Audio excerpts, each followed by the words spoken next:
Central Florida traffic can be brutal, but Megan Mackey is here to help you navigate it all. From mapping out your commute to monitoring changes on our roads. Consider me your local transportation expert. Real-time updates every morning and in-depth reporting on the transportation issues that impact our community. This is what First Warning Traffic looks like with Megan Mackey. And it's here on WESH 2 News. Local, live, late breaking. Now at noon, Orlando Commissioner Regina Hill in handcuffs and taken to jail. The charges she faces this afternoon. Plus, 4 years after the murder of a rising football star, a suspect is set to face a judge. Why investigators say this case has been tied up in a gang feud. And in the next couple of hours, the Delta IV heavy rocket will blast off from the launch pad. What this final flight means for the mission. WESH 2 News starts now with breaking news. And that breaking news, state police will share more details this afternoon about the arrest of Orlando City Commissioner Regina Hill. She has been under investigation about possible exploitation of an elderly constituent. WESH 2's Dave McDaniel live at the jail with more on this case and what happened this morning. And Regina Hill has been booked into the Orange County Jail. That is according to the jail website. She faces a total of 7 different charges. This is the mugshot of 58-year-old Regina Hill. The Orlando City Commissioner faces 7 total charges, including 3 counts of exploitation of the elderly, mortgage fraud, scheme to defraud, and 2 counts of fraud. This centers on an ongoing investigation involving a 96-year-old constituent who Hill learned was living in bad conditions back in 2021. An investigative affidavit indicated Hill had inappropriately gained power of attorney for the woman and had spent more than $100,000 on herself.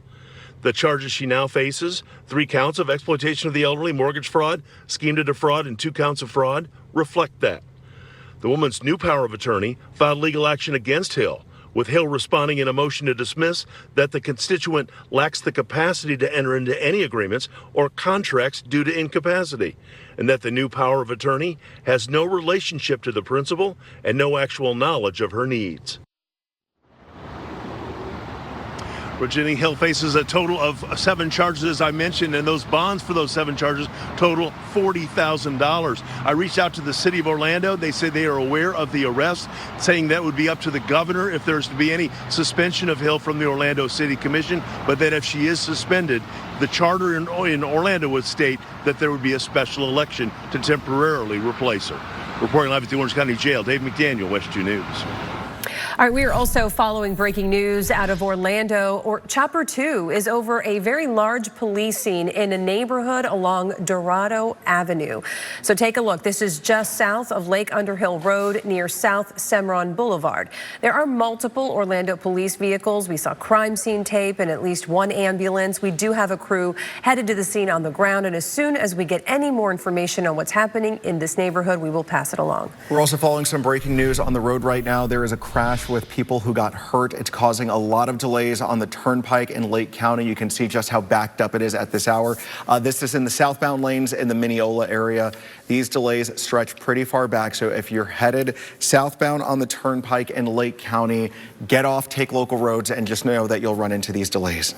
All right, and then just looking at that video there, I was trying to figure out, is that fog or rain, or it's just such a gloomy gray day out there? I mean, considering how gloomy it was this morning, we are still, under a lot of cloud cover, still some rain to track, but not everyone is seeing rain. And in some locations, we're actually starting to see some sunshine. Good. Okay. So yeah, the sun is coming out at this hour, but if you're in Brevard County, not quite yet. You are dealing with some rainfall. Out the door right now, we look at first warning radar. This line of showers and thunderstorms continues to push across the Cape, producing some heavier downpours. Titusville, you are now dry. You'll be dry for the rest of the day. Out in Cocoa, Cape Canaveral, Merritt Island, tracking some showers in your direction. Same thing out into northeastern Osceola County. A few more heavier downpours along the turnpike, but overall, not too bad. Kenansville, you're dry for now.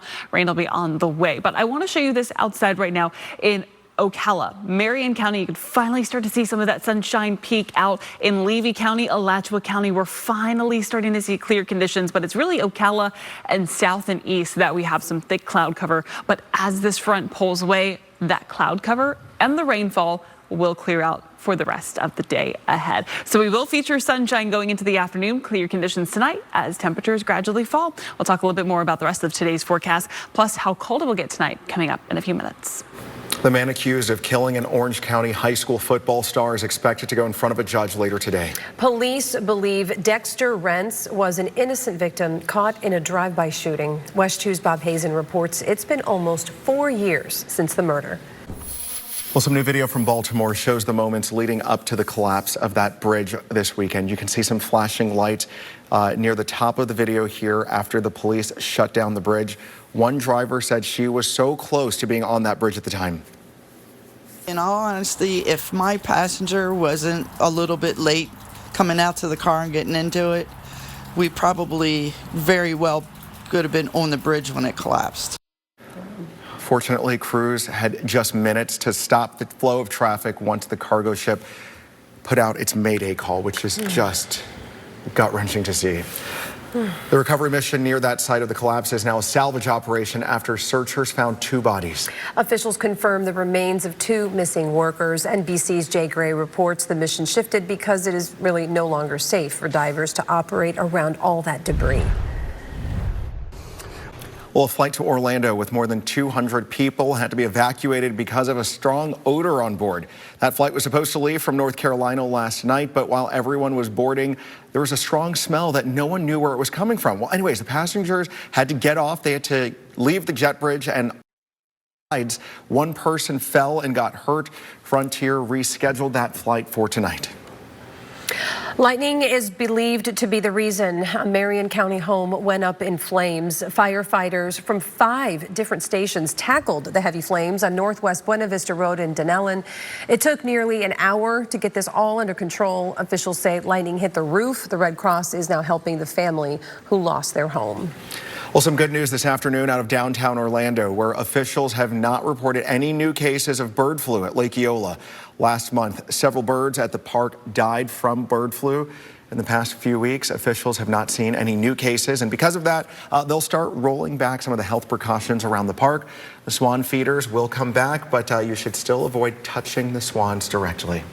All right, we have just less than 2 hours from the final launch of the Delta IV Heavy rocket. WESH 2 space expert Scott Heidler is at the Cape Canaveral Space Force Station with a look at the mission. And we just got an update from United Launch Alliance. The launch time has been pushed back to 2:45 this afternoon, about an hour after its original schedule. Again, if and when this happens, you can watch it live right here on WESH 2. We're also getting our first look at another one of the worlds that's coming to Epic Universe. Universal released a rendering of the How to Train Your Dragon Isle of Berkland about an hour ago, so take a look. The new area first opens to a lagoon with 2 40-foot-tall Viking statues. The land will also feature 4 attractions like Hiccup's Wing Gliders, a live show, and guests can meet Hiccup and Toothless from the films. There will also be new restaurants like the Mead Hall, Spitfire Grill, and Hooligan's Grog and Gruel. Epic Universe set to open next year. I don't recognize any of these characters or places, but this looks pretty cool. And the storyboarding that they're doing for each of these worlds it's just going to be just looks incredible. Yeah, it's going to be a lot of fun. All right, meteorologists from across the country are in Orlando this week for the National Hurricane Conference. First Warning meteorologist Cam Tran will be joining us with everything you need to know about flooding during a storm. And later, growing violence on city streets. Multiple women say they have been randomly punched in the face by strangers. Why police say at least one suspect so far has been arrested, has done this before. Closed captioning is sponsored by Advent Health. In Central Florida, the weather is always changing.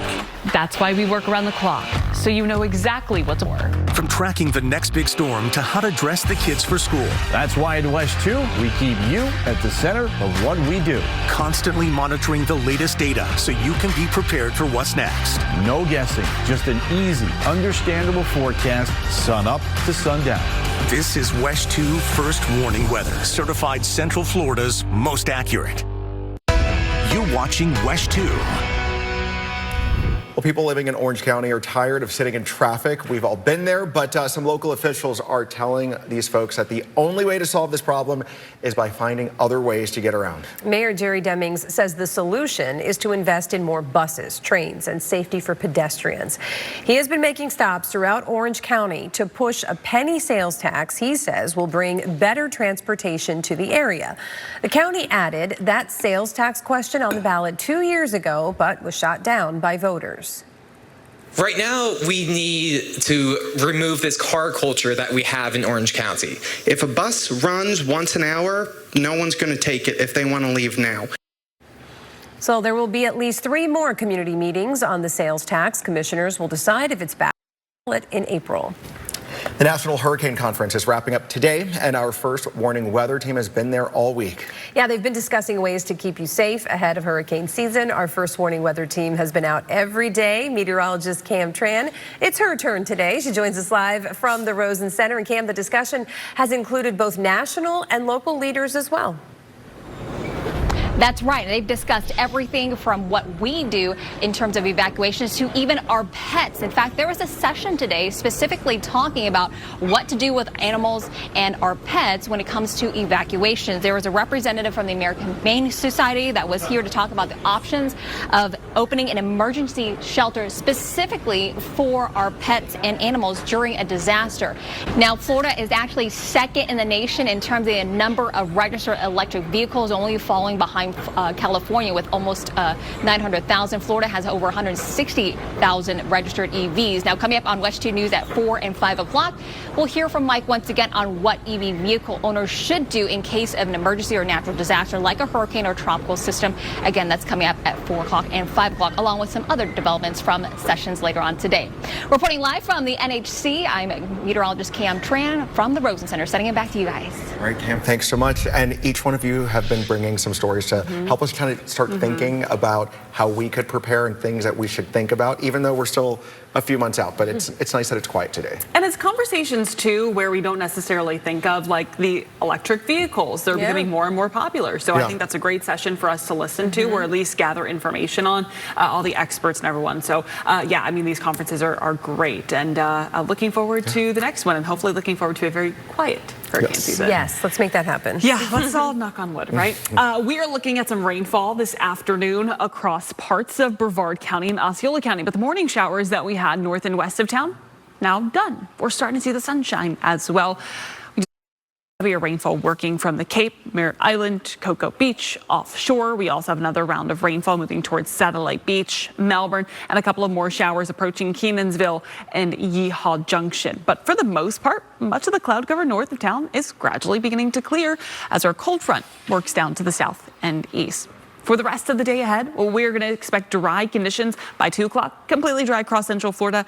Clouds continue to exit, and then we'll have clear conditions going into the evening and overnight hours. Now, even though we're clear, we're getting windy. Our winds right now are out of the northwest around 15 to 20 miles per hour, gusts around 30 miles per hour, and those wind gusts will continue throughout the day today. 3 o'clock, we're looking at wind gusts of 25 to 30 miles per hour, continuing throughout the afternoon, and then going into the evening hours, that begins to subside. But look at this big temperature difference. You could clearly tell where the cold front is. 81 in Melbourne, but 72 in Titusville, 72 degrees in St. Cloud, 74 in Orlando, upper 60s for Ocala. So that cold front is quickly dropping temperatures.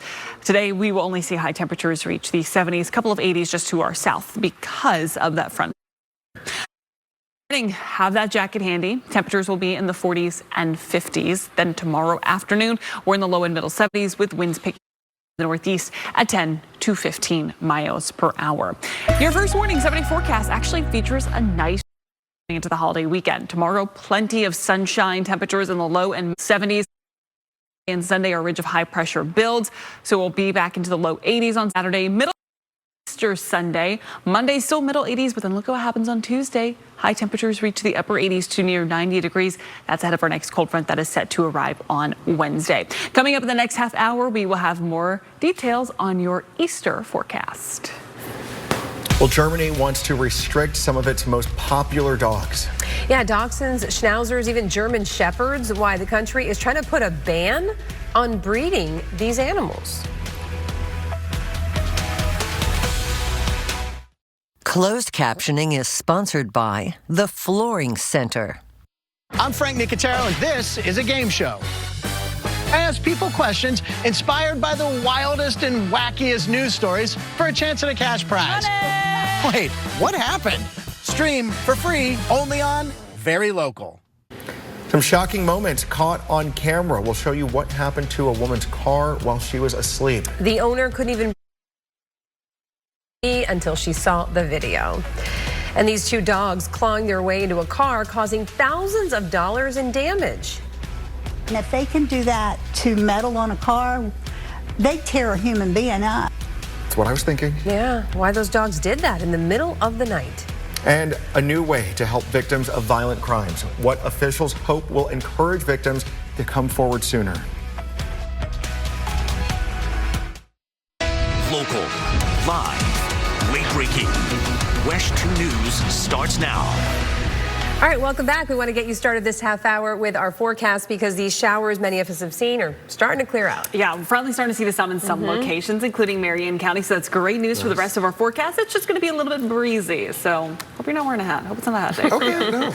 Not Open the windows, get the air inside. Get that fresh air, low humidity. This is the forecast we love. Now, I'm showing you this tower cam shot in Port Canaveral. You can see the sun behind, but we are still looking at a few areas of some rainfall that are slowly clearing Brevard County. Right now, Cape is quickly starting to dry out, but I say slowly for parts of southern Brevard County because you're going to be dealing with some of the rain for the longest amount of time this afternoon. So Cape Canaveral, things are finally starting to improve. Same thing with Cocoa Beach. Satellite Beach, still some rainfall. Same thing for Merritt Island. Couple of showers just northwest of Melbourne, and then from Palm Bay, Kenansville over to Mico. We're watching this batch of rainfall continue to stretch towards Mico and southern parts of Brevard County. For the rest of us, we're dry for the rest of the afternoon and cool. I like to play this little game. Find the cold front. It's not that hard on this temperature map. We're at 81 degrees right now in Melbourne, but 72 in St. Cloud. We're at 70 degrees in Sanford and in the upper 60s for parts of Marion, Sumter, and Lake counties. Temperatures today, maybe even making it into the middle 70s north and west, but for the most part, it's going to be a chilly afternoon northwest with winds picking up around 20 to 30 miles per hour. And tonight, it gets cool ahead of big changes. We'll talk much more about those changes coming up in a few minutes. Well, there is a new way for the victims of violent crimes to get help. Orange County officials hope it will encourage victims to step forward sooner. The Victim Service Center of Central Florida opened a satellite office inside State Attorney Andrew Bain's office. The executive director for the center says victims will be able to receive services immediately when they have a court case. So we've been able to provide a little bit of training to the folks that work within the court system so they can literally make a warm handoff for us. They can identify that this is an individual that could use some emotional support and some therapy and some counseling in the moment, and they can literally just bring them straight to us. The center also offers a 24/7 confidential helpline for anyone who needs support. We have that number for you on WESH.com. Well, the city of Orlando says it's planning to build a new 14.2-acre park in Lake Nona. The park will feature basketball courts, picnic areas, a playground, splash pad, much more. Designs for the new park are expected to be completed this year, and construction is set to begin in the next 2 years. Well, the trial date is set for a grieving family's lawsuit against the maker of the free fall ride on International Drive. This comes after 14-year-old Tyree Sampson died when he fell from the drop tower ride in March of 2022. A state investigation revealed safety violations and that ride was asked to be taken down. Sampson's family is suing the ride maker, Fun Time Handles, for negligence. That company was found in default this month for not responding to the lawsuit. An Orange County trial is scheduled for January. A North Carolina man is accused of impersonating a firefighter, and his wife believes instead of getting in trouble, he should be called a hero. Investigators say Christopher McLean put on his New York City fire gear and grabbed a garden hose to fight the fire near his home. When crews arrived, flames had already spread across 2 complexes. Firefighters say McLean wouldn't get off the property or let them do their job. The New York Fire Department says that they have no record of McLean ever working for them. His wife doesn't think he should face charges. Absolutely not. No, absolutely not. He was just trying to take care of our family and to make sure that everybody next door was okay. McLean was charged with impersonating a firefighter. Well, a terrifying encounter caught on tape in Jacksonville. 2 dogs clawing their way into a car to get to a cat hiding behind the wheel. Christy Barr says she was fast asleep when these dogs viciously ripped into the side of her car. They caused about $3,000 in damage. She says she wouldn't have believed what happened if it weren't for the security footage. No one believed it was dogs until after they saw the video. There's no doubt in my mind if they'd gotten that cat, she wouldn't be here today. Yeah, the poor cat's probably traumatized. Neighbors don't know where the dogs live or who they belong to. Oh my gosh. That's wild. Wow. A troubling crime in one of the biggest cities in our nation. Women are being punched in the face out of nowhere as they walk down the street. Yeah, it's even happening in the middle of the day, which is terrifying. Why dozens of them are sharing similar stories on social media. A disturbing and violent trends happening right now in New York City where women are being randomly attacked. So bizarre. Someone has been running up behind them, punching them in the face in the middle of the day. NBC's Stephanie Gosk reports police have arrested at least one person. Police say the person that was arrested is a repeat offender and has been arrested 3 times within the past 6 months for similar crimes. Eerily representative and reminiscent of those knockout challenges from a few years ago. All right, a special member of the Massachusetts State Police got shot several times during an hours-long standoff earlier this month. The victim was not a person, not even a canine. Instead, it was a 4-legged robot named Roscoe. Roscoe helped prevent real blood from getting shed.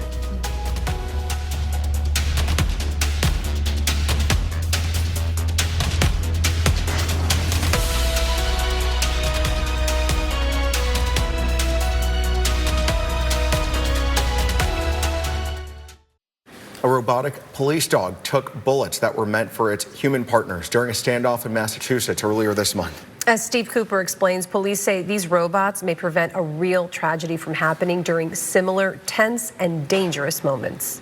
Thank God for technology. Massachusetts State Police are already in the process of getting another robot canine for their department. Well, scientists believe 90% of the world's wine-growing regions may have to close up shop by the end of the century.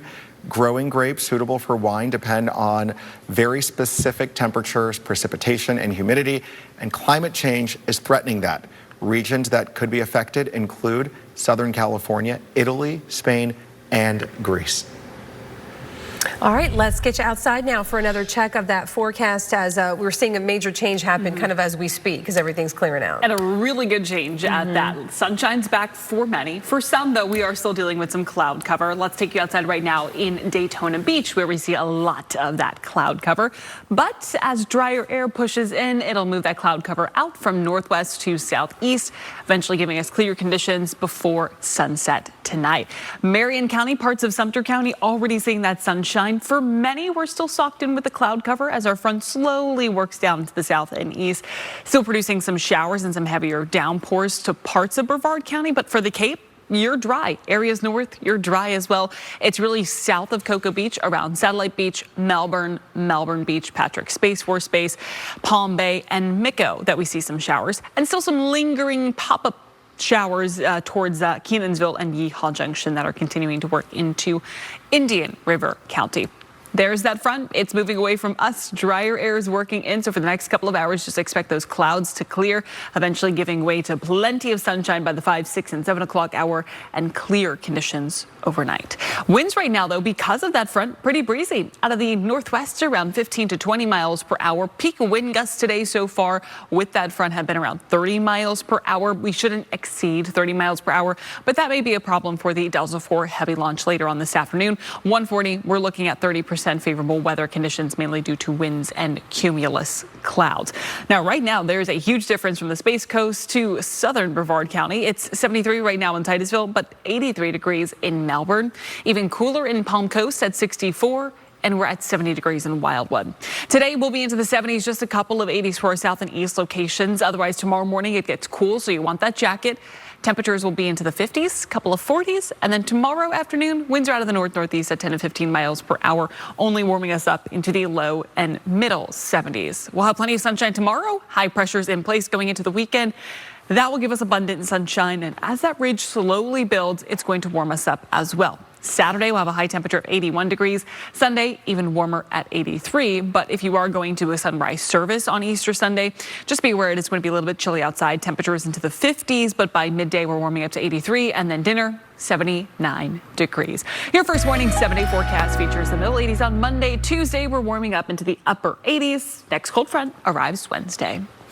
Later this afternoon, the Orange County Sheriff's Office is firing up the grill for some burgers and hot dogs at its community barbecue. Everyone is invited to this free event. Enjoy food, music, and family fun. It kicks off at 4:30 in Bithlow Park. And these are the kind of events that we want to know about on our community calendar on WESH 2's website. Let us know, and then we can get it on the news. All right, a little girl with a big following. Yeah, she's been using social media to share her heart surgery journey. This is the ultimate example of taking something difficult in her life and turning it into something amazing. And so more power to that young lady. How she's educating her followers about the reality of living with a heart condition.